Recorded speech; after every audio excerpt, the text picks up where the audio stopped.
morning, traders. Welcome out to your currency recap. It is February 1st. Corey here with you.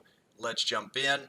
We always talk about the markets and what meaningful news is out there. There was kind of an interesting midday surge lower in US dollar oil. We'll talk about what may have been happening there. We'll talk about rotation of different assets, where it's going, where it's coming from, any major news.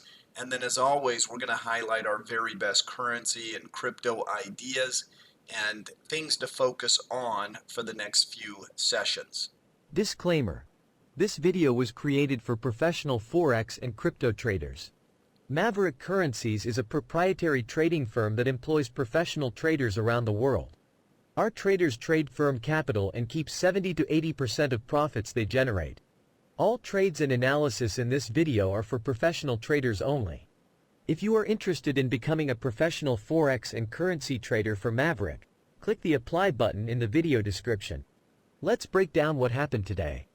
So in taking a look at the markets, we're on the back of the Fed day, and that's still part of the news. Fed Chair Powell suggested that a March rate cut is not likely.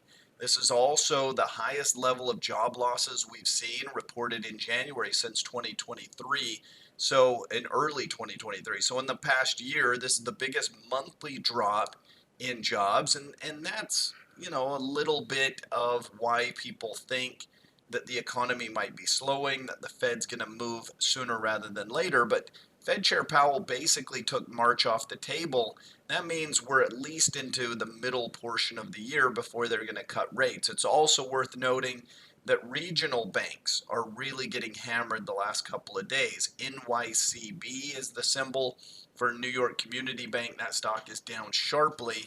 And as those regional banks suffer, again, that would push the Fed towards cuts, towards believing that they need to cut to spur on the economy.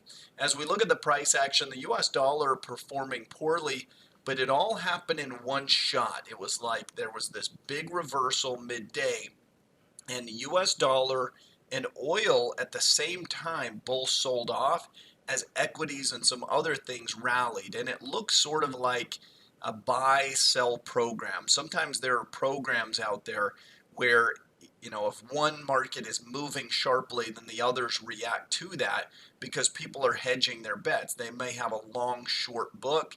They may be buying certain things and shorting others. And it certainly looked like that as the dollar sold off and as oil sold off, it was triggering other moves across other asset classes. So that was kind of an interesting note. Oil, as you can see here, everything had a pretty good day, but oil got hammered, and it all started with just a huge sell program that hit midday. There wasn't really any news or any big driver of it. It was just technical, and it started to surge. You can see gold up about 1%, S&P about 1% higher. Cryptocurrencies all higher. Kind of a quiet day as far as crypto land is concerned. Now, as we look at equities, still upward trending above the moving averages. We've had a little mini pullback, but nothing disconcerting by any means. This is still lower left to upper right, still a bull market. We're going to expect that will continue in the shorter term. So as we break down this chart, you had the prior breakout zone, and we're still holding well above that 4,800 level.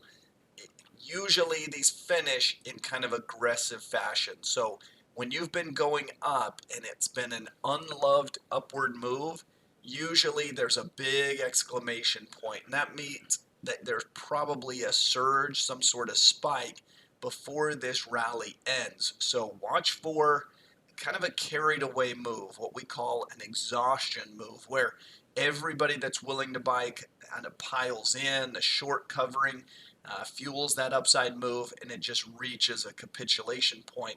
And then we'll finally see a true deeper correction. But until that time, you stay bullish, you stay risk on in equities. Now in currency land, it's a little different story. You can see what's been happening as expected. The Fed did nothing. Bank of England also did nothing, but you can see a little bit of an adjustment where one person moved into the middle ground. Now the voting members are at 216. Are they leaning and moving more towards rate cuts in the future? Yeah, quite possibly so, but not at this point. For the rest of this week, it's really the non-farm payrolls tomorrow will be the last big economic report. So that is a jobs number. Again, I said that some of the jobs data came in at the weakest we've seen in a year. So interesting that that jobs number could be a little disappointment. They're expecting zero point 0.3 in average hourly earnings. They're expecting a little bit of a slowdown with only 187,000 jobs versus the 216,000 last time. So as we look at currencies, I think it's worth noting in terms of what's moving. British pound, we just passed the Bank of England meeting, and this chart looks fantastic. CAD is also trading well, even with oil getting hammered. So, some things that could derail it, and yet it's holding up. Its counterparts, the Kiwi and the Aussie, that usually trade a little more similar to the CAD, those things have diverged, and these two are the most bearish charts out there. So CAD and Aussie. Now, on the Fed meeting, we highlighted a Euro US dollar short that immediately surged in our favor. Was really kind of the good trade at the right time idea for that Fed meeting. You've got the jobs number. If you wanted to trade the US dollar and you wanted to short something against it, your first place to look is probably Aussie and Kiwi. If you want to short the US dollar, your first place to look would be the British pound as far as velocity and momentum and those things are concerned. Now, as we look at possible ideas, I really want to focus in on this British pound chart because it's a beauty. I mean, it just is clean. 20, upward sloping, above the 50, bullish cross. As it made new highs, it has a reasonable just walk back to support, perfectly comes back to the moving averages, finds support, and starting to pivot higher. This is picture perfect. I mean, it's clean as can be as far as a bullish pullback strategy. This is a bull pullback buying opportunity in British pound. Now, this is the pound versus every other currency. If you were to look at the pound versus the Kiwi and the Aussie specifically, then we're already making new highs. So if you're looking at it versus the US dollar for a trade in non-farm payrolls tomorrow morning, it's still clean, still an upward trend overall. So I think British pound is the long trade. Aussie and Kiwi are the short trade ideas. Payrolls come out on Friday.